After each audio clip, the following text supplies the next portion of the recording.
Bom, pessoal, então o seminário de hoje vai ser do Lucas Konaka, que vai fazer a prévia aqui da sua apresentação de defesa de mestrado, que vai acontecer daqui a exatamente uma semana. Então, ele vai falar aqui sobre o trabalho dele, que é a investigação do uso de laser de femtosegundos, né, para fazer microfabricação em nitreto de galho e diamante. Lucas, por favor. Bom, boa tarde a todos. Meu nome é Lucas e vou apresentar aqui meu projeto de mestrado, intitulado, como o Kleber falou, que é a investigação do processo de microfabricação utilizando lasers de femtosegundos no GAN e no diamante. Bom, ao longo das décadas passadas, houve uma necessidade da miniaturização de novas tecnologias devido ao avanço de áreas como a microeletrônica, telecomunicações, a medicina, entre outras áreas. Com isso veio o aumento da necessidade de técnicas de processamento de materiais, como, por exemplo, o EDM, que é o Electron Discharge Micromachining, o FIB, que é o Focused Ion Beam, e, por fim, a área que nós estamos interessados, que é a microfabricação, utilizando pulsos de femtosegundo. Desde 1960, o laser tem sido usado como uma ferramenta essencial para o processamento de materiais. Dito isso, foi inevitável que surgissem inovações tecnológicas em cima dele, sendo uma delas a produção do laser pulsado, que acaba gerando pulsos de duração temporal de femtosegundo, que são extremamente intensos e que acabam minimizando efeitos térmicos, dando origem, assim, à área de microfabricação utilizando o laser de femtosegundos, que consiste na criação de microestruturas, tanto na superfície quanto no volume do material com grande precisão. Dentro desse contexto de inovações tecnológicas, materiais semicondutores foram essenciais para avanços de novas tecnologias, tanto em eletrônica como optoeletrônica. Dentro dos materiais semicondutores, os semicondutores de banda larga se destacam devido à sua alta mobilidade de buracos, alta mobilidade de elétrons, alta condutividade térmica, entre outros efeitos, sendo ideal para novas tecnologias. Dentro desses semicondutores de banda larga, nós temos o GaN, que é o nitreto de galho, e o diamante, que são considerados um dos materiais mais interessantes para a produção de novas tecnologias. Então, diversos métodos de processamento de materiais foram utilizados em cima deles, e dentro deles, o processamento via microfabricação utilizando pulsos ultracurtos se destacou novamente devido à sua alta precisão, gerando diversos estudos em cima desses materiais. Como, por exemplo, temos aqui estruturas formadas no GaN, de tamanho de cerca de dezenas de micrômetros. Temos o estudo de LIPS, que são estruturas periódicas formadas na superfície do material, que foram observadas no GaN também. Temos grades de Bragg produzidas na superfície do GaN.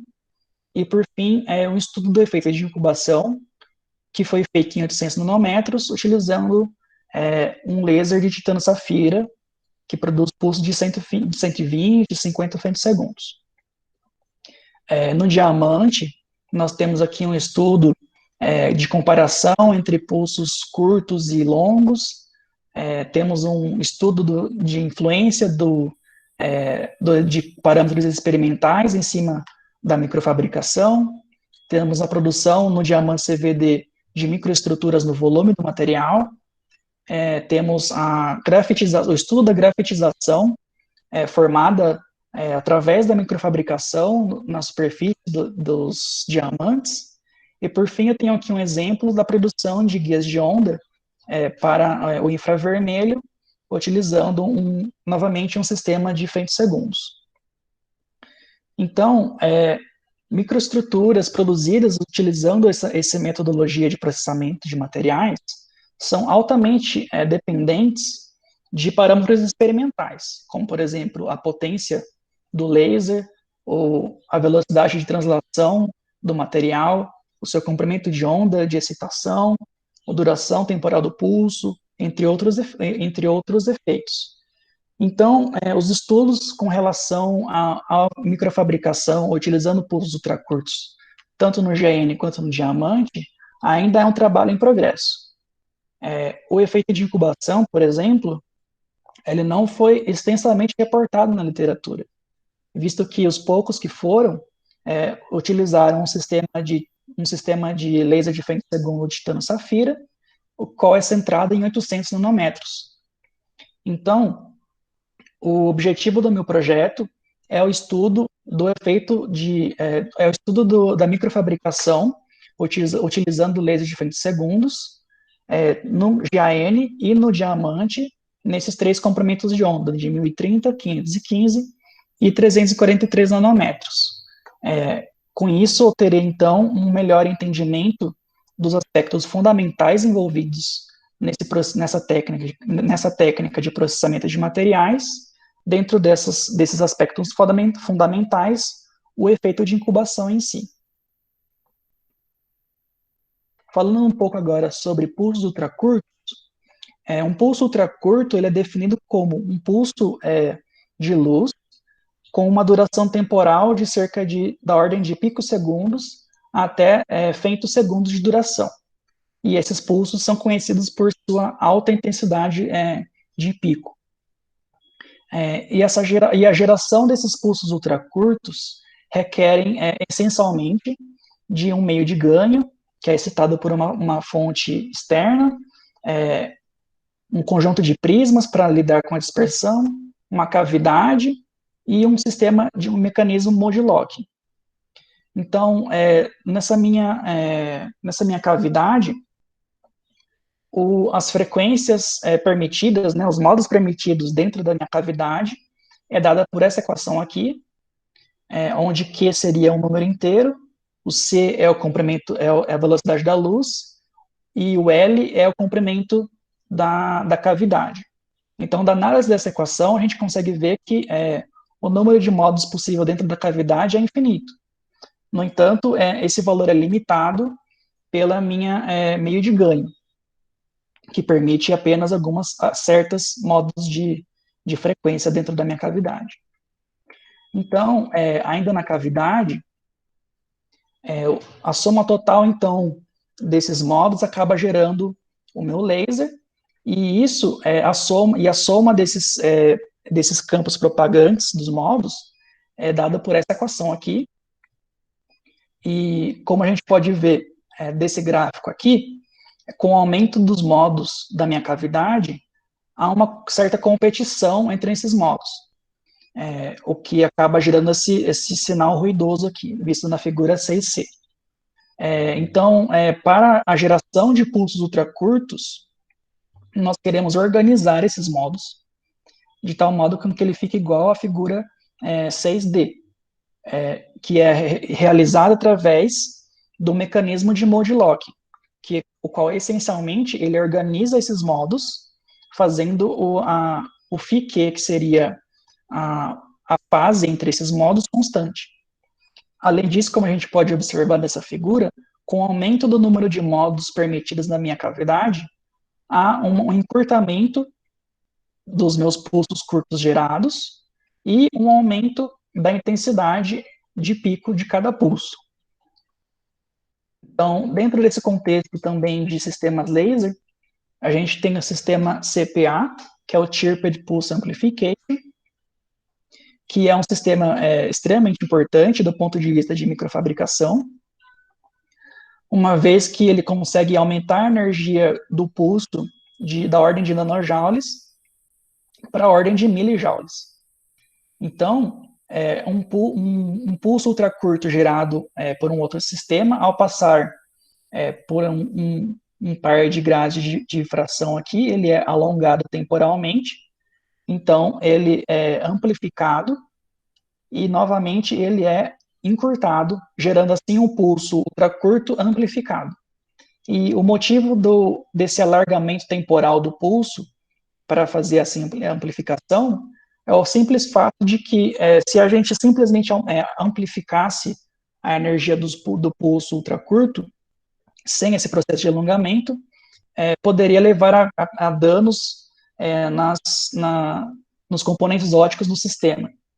Então, esse é um sistema extremamente importante, utilizado nesse projeto também. Agora, entrando um pouquinho em ótica não linear, visto que os pulsos ultracurtos apresentam essa intensidade luminosa extremamente alta, de pico, né?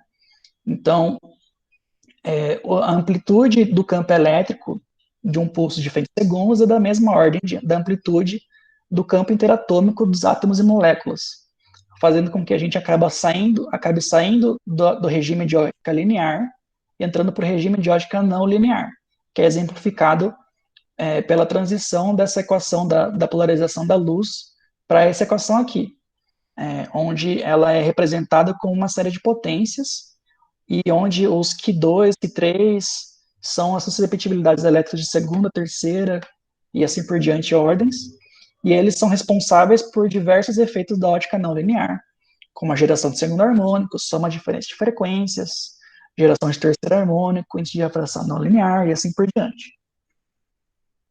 Em materiais não metálicos, a banda de valência ela é separada da banda de condução por uma energia de gap, ou band gap. A luz só pode ser absorvida por esse material caso a sua energia, Hν, for maior do que a energia do gap, promovendo então um elétron da banda de valência para a banda de condução. E esse é o processo chamado de absorção linear.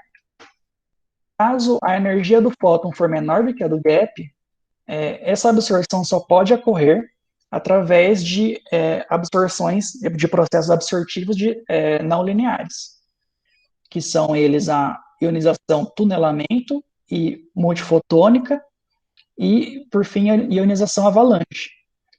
A ionização via tunelamento, ela pode ser descrita como uma modificação da banda de valência com a excitação de um campo externo, de tal forma com que o elétron consiga ultrapassar aquela barreira do gap mais facilmente para a banda de condução.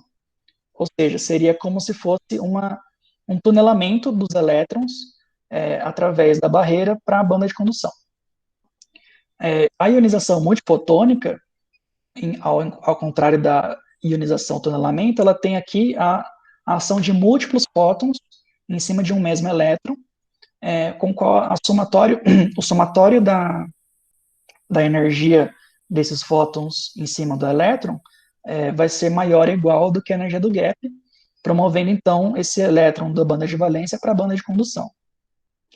Por fim, temos a ionização avalanche, onde nós temos já um elétron na banda de condução, com qual ele é excitado, de tal forma com que ele consiga ter uma energia de tamanho mais ou menos igual à do gap, de tal forma que quando esse elétron agora é excitado, ao colidir com um outro elétron na banda de valência, acabe gerando 2 elétrons no final aqui da banda de condução.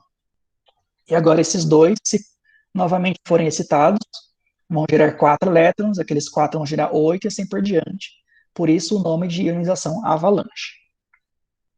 Ainda nisso, segundo Keldysh, tanto o efeito de ionização tunelamento e multifotônico são o mesmo efeito, sendo diferenciados apenas por um regime de baixa frequência e alta frequência.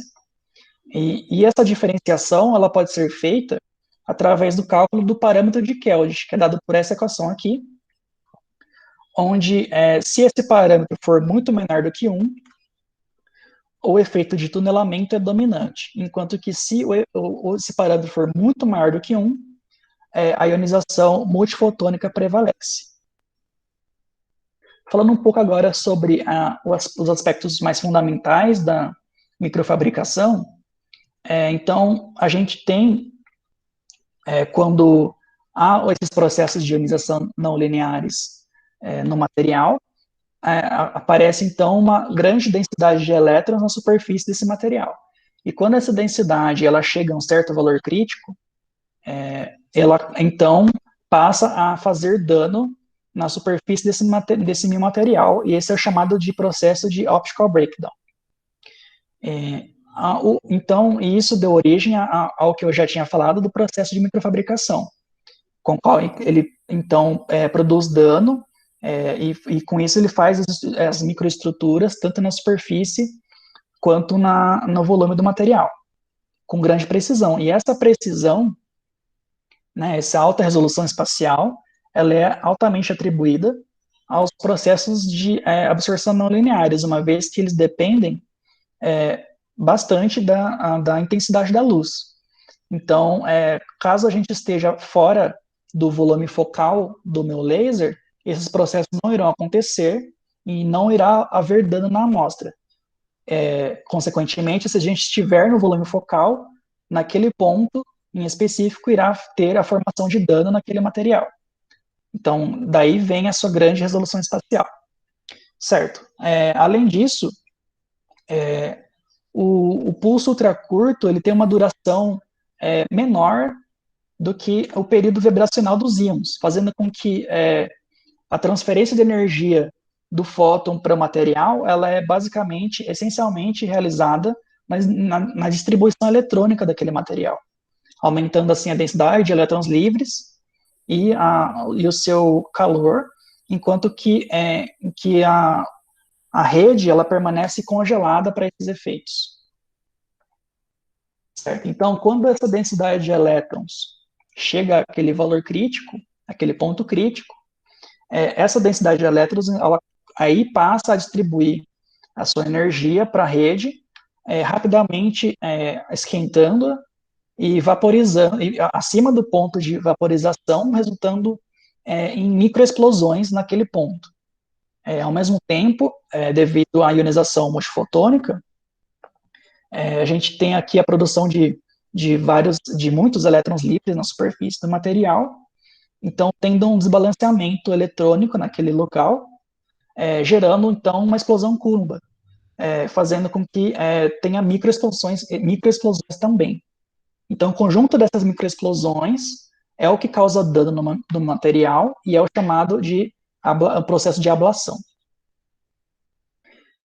Agora, mais no contexto das microestruturas e da microfabricação, o conhecimento do limiar da energia de limiar de dano, que é a energia mínima necessária para a produção de dano no material, é de extrema importância, visto que quanto mais próximo nós estivermos desse limiar, mais finas são as linhas produzidas por aquele feixe daquele feixe laser. Então, e além disso, esse valor de energia de limiar, ele acaba dependendo de fatores como a presença de defeitos no material. E parte desses defeitos, eles podem ser gerados externamente por pulsos ultracurtos. E quando múltiplos pulsos são aplicados nesse material, um efeito cumulativo pode acontecer, que é o chamado de efeito de incubação. Esse efeito ele nos diz que quanto maior for o número de pulsos aplicados na superfície, no meu material, menor vai ser a energia necessária para a produção de dano. Então, agora partindo para a parte experimental, vou falar um pouquinho sobre os materiais. O GaN, ele como eu já havia dito, ele é um semicondutor de banda larga, com uma energia de gap de 3,4 elétron-volts. Ele apresenta uma estabilidade em altas temperaturas, uma alta condutividade térmica, uma janela de transparência alta, como visto desse gráfico aqui, etc.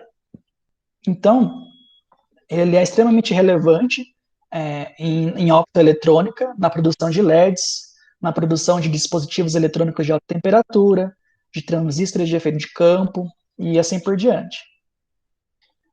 Além disso, o GaN apresenta propriedades ópticas não lineares interessantes, como a geração de segundo harmônico e índice de refração não linear reportados na literatura.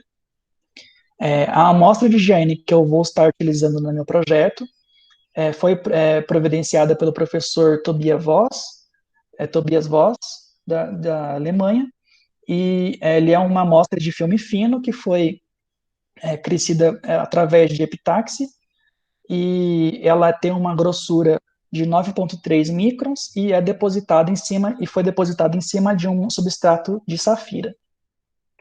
O diamante CVD, no caso diamante, ele é um semicondutor de banda larga também, com energia de gap de 5,47 electronvolts. O diamante, ele é famoso por suas propriedades extremas, né, como a sua alta dureza, altas propriedades óticas, suas propriedades óticas interessantes, como a sua transparência do V até a região do micro-ondas, que está parcialmente mostrado aqui nesse gráfico, a sua sua baixa expansão térmica e alta condutividade térmica, além de vários outros efeitos interessantes. Então, no entanto, o diamante, por ser um material muito difícil de ser trabalhado devido ao seu preço, principalmente, nós estamos utilizando aqui uma versão sintética, que é o diamante CVD, que foi produzida pela empresa Element 6, e é um monocristal de dimensões de 2,5 por 2,5 por 0,3 milímetros, e que ele também, esse diamante CVD, ele apresenta propriedades não lineares interessantes reportadas na literatura, como a geração de Raman estimulado, do espalhamento Raman estimulado, e absorção de 2 e 3 fótons. O meu setup experimental consiste em um laser de 20 segundos, com o qual ele consegue acessar esses comprimentos de onda aqui, que é 1030, 515 e 343 nanômetros, a uma largura temporal de 216 femtosegundos e uma taxa de repetição variável de 100 Hz até cerca de 1 MHz.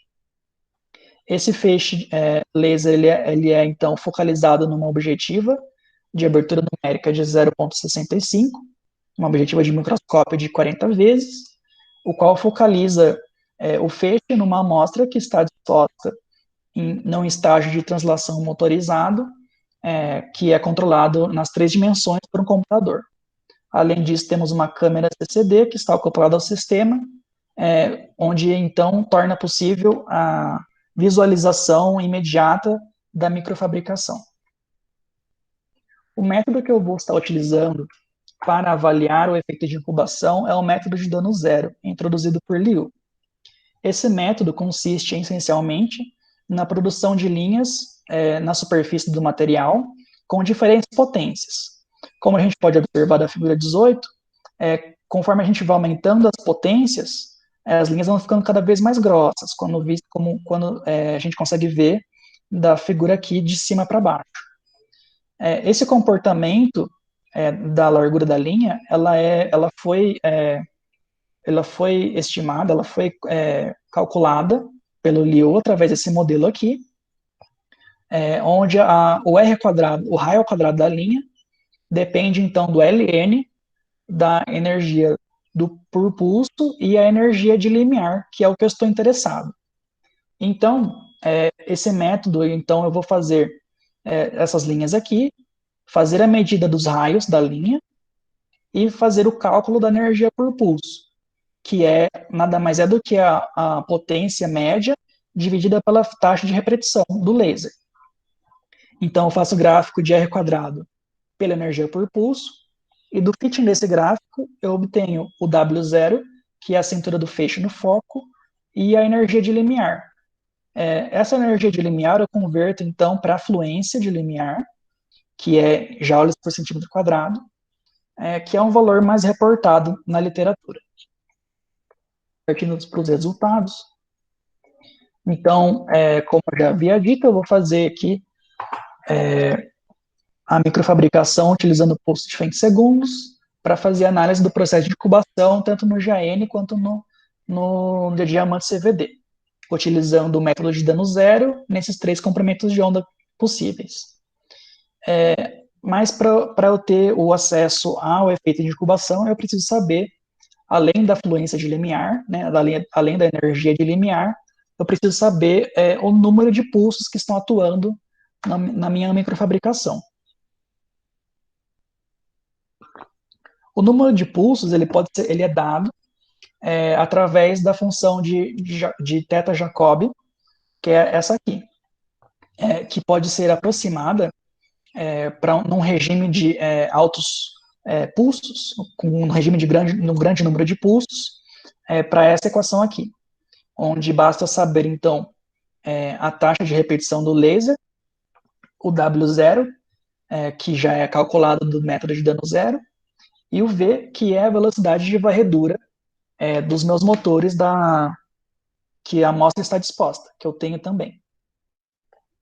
Então, com isso, eu realizei o método de dano zero para cerca de 1 até 10 a quinta pulsos por spot da amostra, fazendo gráficos de R quadrado por energia por pulso, como esse aqui. Diversos gráficos desse tipo.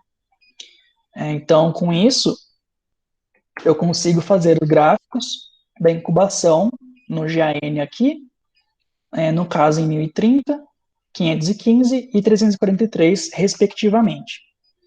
Como a gente pode observar, nos 3 gráficos, nós temos a diminuição da energia conforme a gente aumenta o número de pulsos aplicados, né, na minha microfabricação.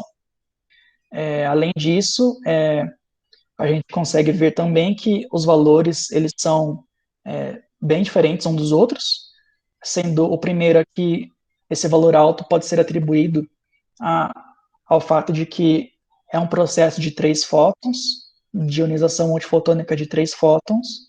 No caso do B, é um processo de 2 fótons, e no caso em C, é um processo de 1 fóton, ou seja, é uma ionização linear, é uma absorção linear. As linhas pontilhadas dos gráficos são os ajustes dos fittings dos gráficos que foram feitos através dessa equação aqui, onde o FTH1 seria o meu primeiro ponto do gráfico, FTH infinito seria o último ponto, e o K é o que o autor desse modelo diz que é o parâmetro de incubação, que ele nos diz que quanto maior for esse valor, mais eficiente é o processo de incubação, ou seja, quanto maior for o K, mais rápido vai cair essa curva conforme a gente aumenta o número de pulsos.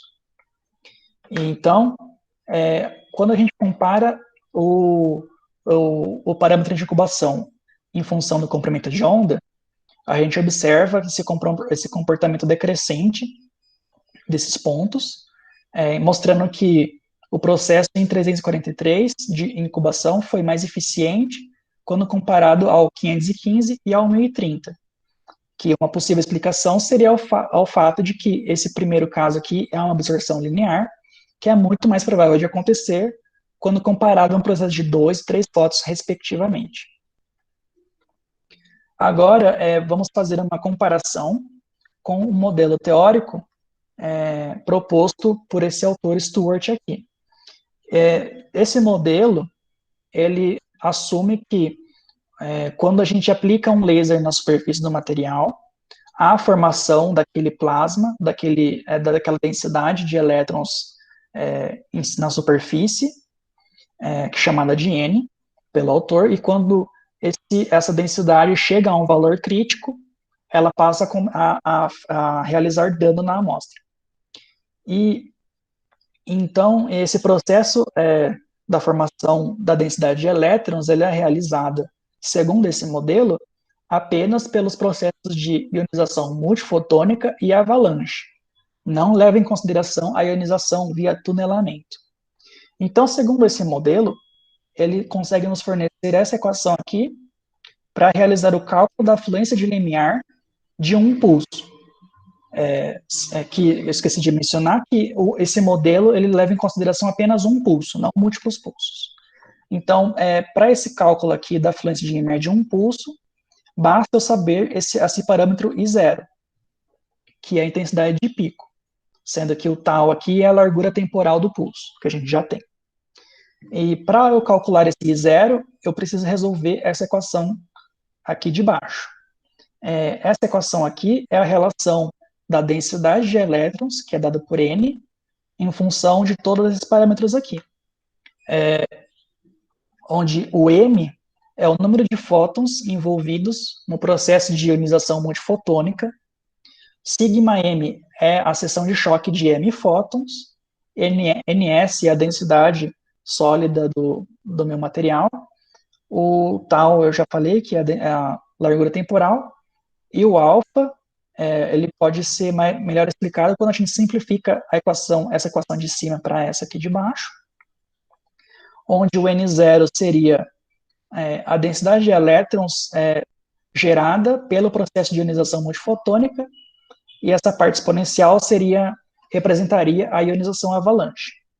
Então, esse alfa ele é definido pelo autor como, mais especificamente, 2 sobre alfa, como sendo uma fluência escala, em que ela simplesmente me diz que se 2 sobre alfa for da mesma ordem de grandeza da fluência de limiar de um pulso, essa exponencial vai ser pequena, então a ionização multifotônica prevaleceria sobre a ionização avalanche nesse caso.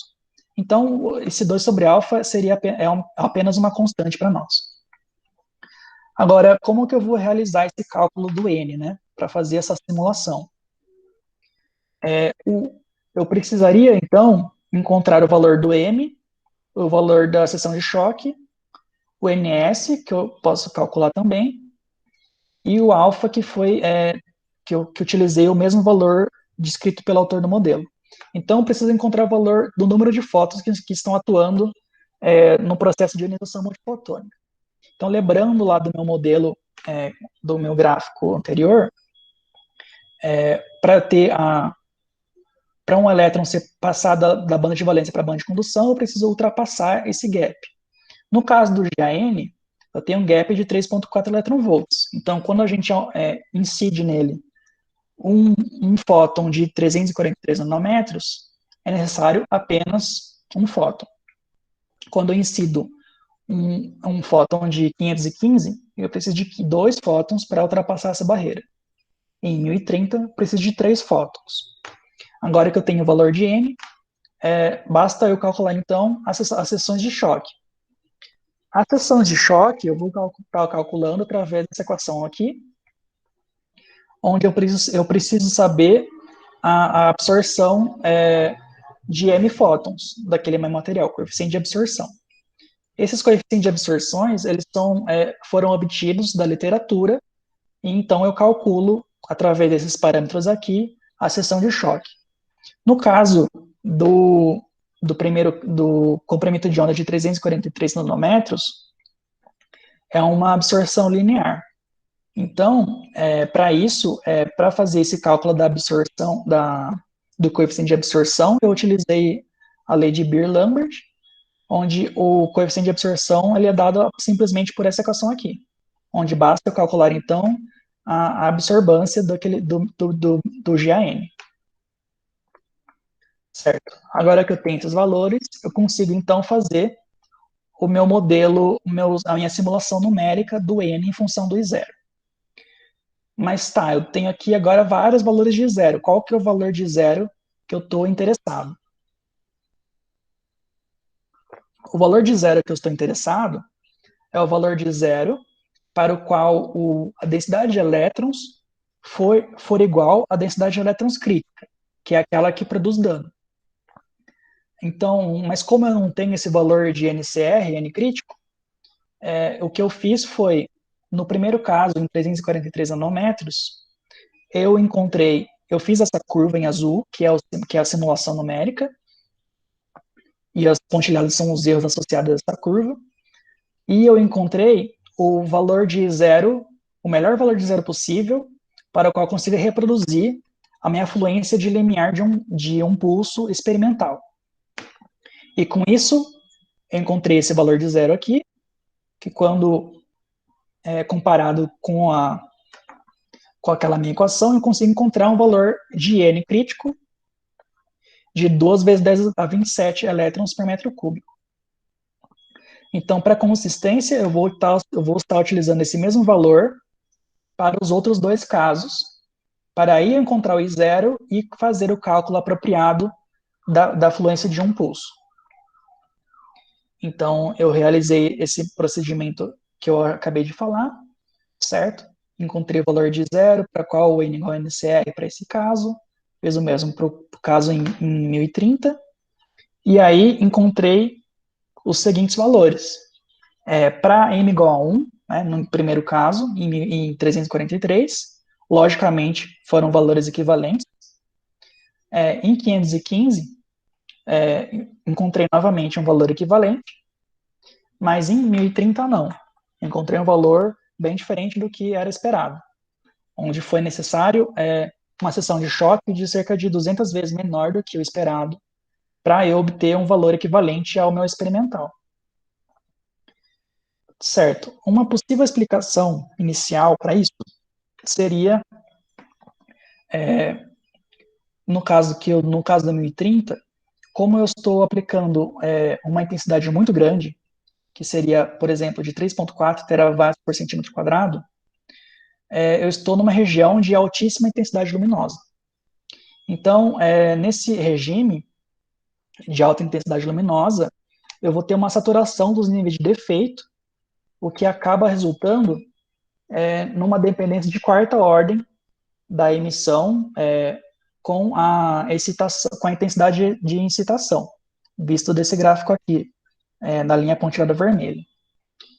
Se a gente expandir, prolongar essa curva da região de baixa excitação, da região de baixa intensidade luminosa, a gente vê que há um aumento de cerca de 100 a 1000 vezes do que era para ser esperado para essa região aqui. E esse aumento de cerca de 100 a 1000 vezes da emissão, ela pode ser traduzida como uma redução da população da banda de condução de cerca de 100 a 1000 vezes também. O que pode ser interpretado, então, como um processo de absorção de 3 fótons com uma seção de choque efetiva de cerca de 100 a 1000 vezes menor do que o esperado. Explicando assim, o fato de eu ter usado aquela seção de choque de 200 vezes menor. No entanto, mais recentemente, uma melhor explicação para o fato do modelo não ter funcionado para aquele caso do 1030 foi feita através do cálculo do parâmetro de Keldysh para esses casos. O parâmetro de Keldysh foi muito maior do que 1 para 343 e para 515 nanômetros, indicando então que a ionização multifotônica está presente. Em 1030, no entanto, o coeficiente de Keldysh ele foi da ordem de 3, o que indica que eu estaria então num regime intermediário. Então teria lá a ionização tunelamento agindo em conjunto com a absorção multifotônica para a ionização dos elétrons. E esse comportamento ele não é abordado pelo modelo teórico utilizado. Então, com isso, eu consigo descartar esse resultado que eu obtive do modelo. Agora, partindo para os resultados do diamante CVD, eu realizei o mesmo método de dano zero, realizei os mesmos cálculos para o número de pulso, para os números de pulsos aplicados por posição da amostra, e com isso obtive esses 3 gráficos em 1030, 515 e 343 nanômetros. Novamente, a gente consegue observar esse comportamento da diminuição da energia conforme a gente aumenta o número de pulsos, previsto novamente pelo efeito de incubação. E, além disso, a gente consegue ver que esses valores experimentais aqui são muito maiores do que os valores observados no GAN, o que faz um certo sentido, visto as propriedades extremas do diamante. Então, a gente novamente realizou o ajuste desses gráficos através daquela equação anterior, e a gente fez novamente o estudo do parâmetro de incubação K, agora para o diamante CVD. Aqui a gente obteve um resultado curioso. Em 515 nanômetros, foi um processo mais eficiente quando comparado com o caso do 343 e 1030 nanômetros. Isso pode ser explicado, possivelmente, devido à interação que já é sabida do centro de cor, do nitrogênio vacância que estão presentes no diamante, que são conhecidos por serem excitados em 532 nanômetros. Então, possivelmente, essa absorção poderia estar, então, facilitando de alguma forma o processo de microfabricação naquele ponto, em 515, fazendo com que esse processo seja mais eficiente quando comparado com os outros dois comprimentos de onda. Agora, voltando para o modelo teórico, agora para o caso do diamante CVD, novamente iremos fazer aquelas simulações numéricas da densidade eletrônica em função da intensidade de pico, e aí vamos encontrar o I0 para fazer o cálculo da fluência de limiar de um pulso. Novamente, determinamos o número M, né, o número de fótons que estão atuando na ionização multifotônica, e vimos que em 343 nanômetros é necessário 2 fótons para realizar essa transição, em 515 são necessários 3 fótons, em 1030 são necessários 5 fótons. Esses valores bem maiores de fótons, aqui, né, 5 fótons, acabou dificultando o cálculo da seção de choque de 3 e 5 fótons, mais especificamente, por serem valores que foram muito pouco reportados na literatura.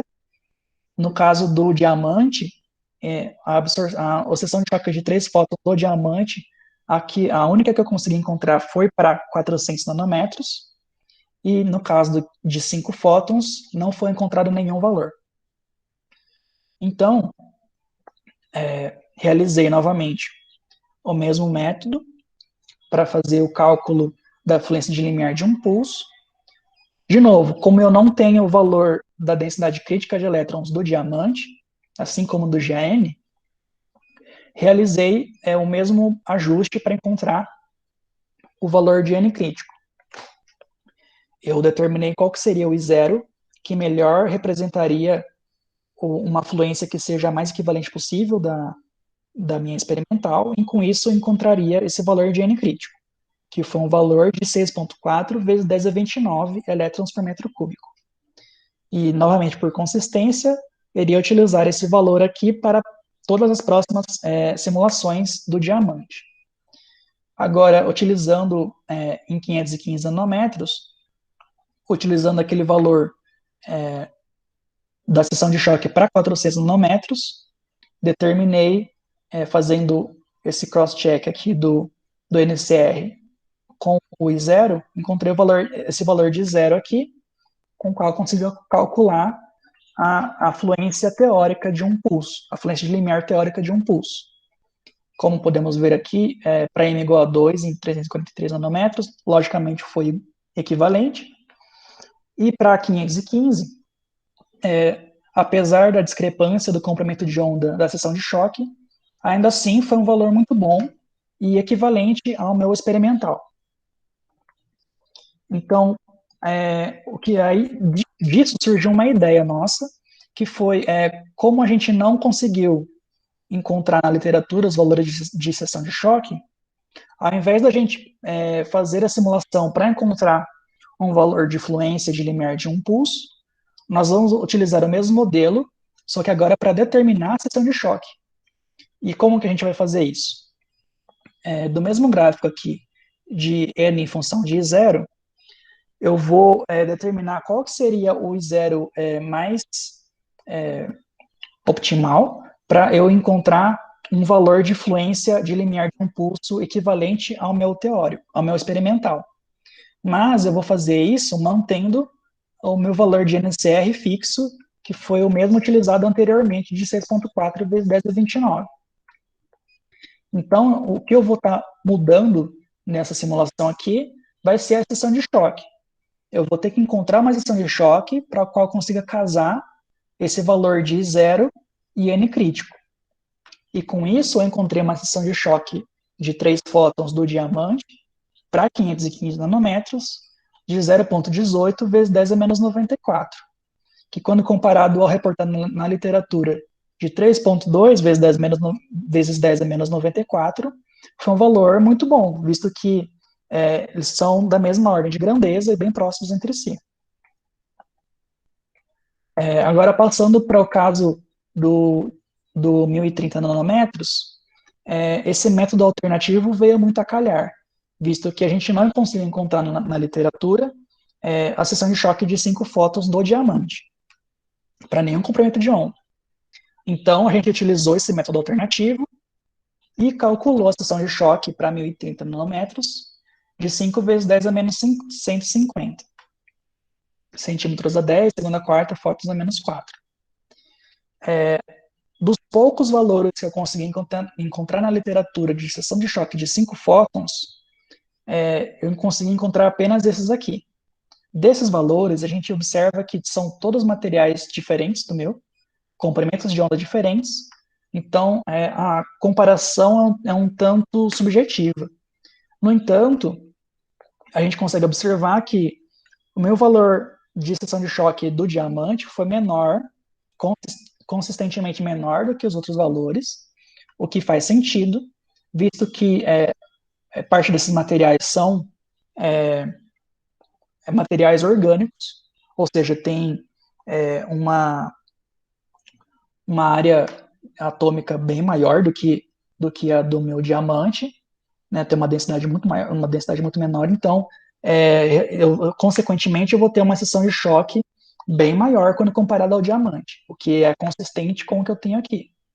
Além disso, casos como esse aqui, esse último aqui, desses nanocristais de perovskita, eu tenho casos extremos, casos que são exceções, segundo os próprios artigos reportados sobre ele, que são seção de choque muito maiores do que o esperado.